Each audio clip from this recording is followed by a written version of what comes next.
रिया और उसकी मम्मी। इस प्यारी सी कहानी में रिया और उसकी मम्मी है। रिया एक छोटी सी बच्ची है जो बहुत ही मासूम और प्यारी है।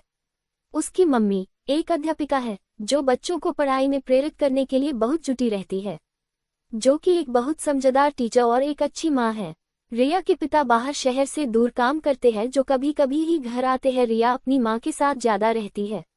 रिया का घर हमेशा खुशियों और उपहासों से भरा होता था और उसकी मम्मी ने हमेशा नई और शिक्षाप्रद कहानियां सुनाने का अभ्यास किया करती थी, क्योंकि प्रेरित लोगों की कहानियां ही हमें जीवन में आगे बढ़ने का तरीका सिखाती है। एक दिन रिया की मम्मी ने उसे एक खास कहानी सुनाई, एक छोटे से गांव की कहानी। इस कहानी में एक गांव में एक छोटा सा बच्चा था जिसका नाम अर्जुन था। अर्जुन गरीब था, लेकिन उसमें अद्भुत जिज्ञासा और उत्साह था।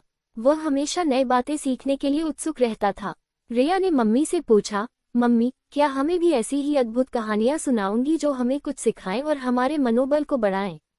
मम्मी मुस्कुराई और कही, बिल्कुल रिया, एक दिन जरूर। इसके बाद हर रात रिया की मम्मी ने उसे अलग अलग प्रकार की कहानियां सुनाई।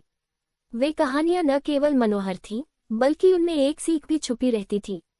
रिया ने अपनी मम्मी से नए शब्द सीखे, नए जगहों के बारे में सुना और समझाया कि हर कहानी के पीछे एक महत्वपूर्ण सीख होती है। एक कहानी में एक सफल उदाहरण देने के बाद मम्मी ने कहा, रिया, हमेशा याद रखो कि हर चुनौती का सामना करना, नई चीजें सीखना और बड़ा सोचना हमें बेहतर बनाता है। रिया ने पूछा, मम्मी, ऐसा कैसे हो सकता है? रिया की मम्मी हंसते हुए बोली, ये सीखने की भावना तुम्हें नए दृष्टिकोण प्रदान करती है और नए दृष्टिकोण से ही हम जीवन में सफलता प्राप्त कर सकते हैं। रिया ने इस सुधारित सोच को अपना लिया और उसने स्कूल में भी नए तरीके से पढ़ाई करने का प्रयास किया। उसने अपने दोस्तों के साथ मिलकर नई परियोजनाओं में हिस्सा लिया और नई जगहों की खोज की। रिया की मम्मी ने देखा कि उसकी कहानियां और सिखाएं रिया को एक नए स्तर पर पहुंचा रही थी।